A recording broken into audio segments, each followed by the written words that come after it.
Do you find yourself on the munchies more often now that we're spending more time at home? If the answer is yes, then you've clicked on the right video. I'd like to think that I generally have my food under control. I prep my meals, I drink my green juice, and I typically live an active lifestyle. But somehow, even with all these healthy habits, I've found myself reaching for junk food way more than I anticipated. A few weeks ago, I sat down and really started to think about how I can stop or at least reduce how much I'm eating junk food while I'm at home. I spoke about creating friction in last week's video when it comes to bad habits, and I thought, how can I do this to help with eating junk food? Make sure you click the like and subscribe button and share this video to anyone that you think needs to hear this. After thinking about this issue for a little while, I had a light bulb moment. But first, I have to ask you a question. Are you known to be the type of person that can keep their word?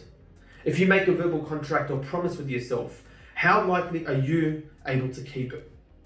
I'm only saying this because that's what you need to make sure that this is successful. So what I came up with was a way to make the junk foods more difficult to obtain while also making them feel rewarding.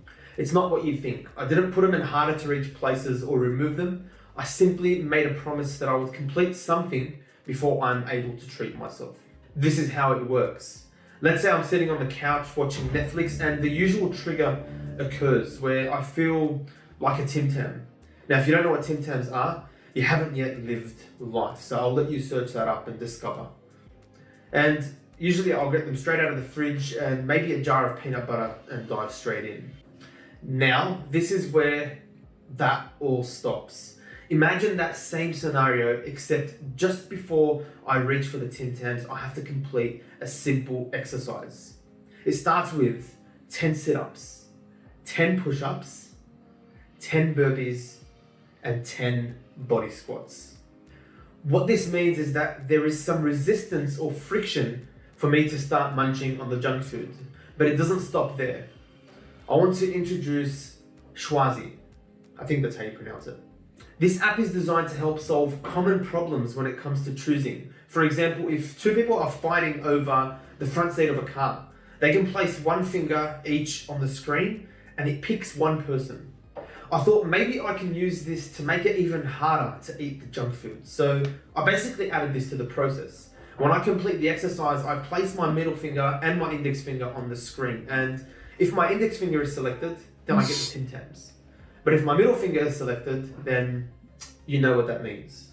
At that point, I have two choices. I either sit down and shut up, or I can do the exercise again and have another go at the Chwazi app. If you're a gambler, you'll know that the feeling you get from a near miss makes you want to gamble even more. You get a dopamine hit the moment you come close to winning, and that motivates you to keep trying. The best part about this is that you aren't actually losing money. I can't stress enough that the exercises don't have to be the ones that I showed. You can do whatever you want. The most important thing is that you stick to your promise. Also, this is context specific, so that means I only do this when I'm at home, and that's because my problem area is when I am at home. So you don't have to do these exercises if you're at a mate's house and they've served you some beautiful carrot cake. I hope this video gave you a different perspective on how to tackle snacking while you're at home. If you did enjoy this video or you found it useful, please make sure that you share it to your friends or your family or people that you think will benefit from what I've said today. That's all. I'd love for you to try it for yourself. Let me know in the comments down below how you go, and even let me know what exercises you've selected as part of this new process. If you want to download the Chwazi app, I've put a link down below for both the iOS and Android versions of the app. That's all for this week. Thank you guys for watching, and I will see you next week.